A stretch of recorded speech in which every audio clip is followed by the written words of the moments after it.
झिलिमिली झिलिमिली केरा के पतैया फूल अइसन बात है। झिलिमिली झिलिमिली केरा पतैया फूल जइसन बात है।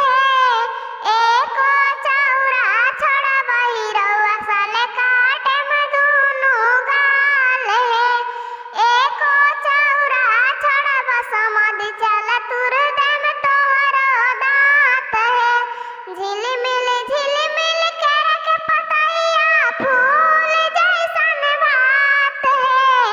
एको बतवा छोड़ब तुकार साले तुर देम तोहरे दांत है।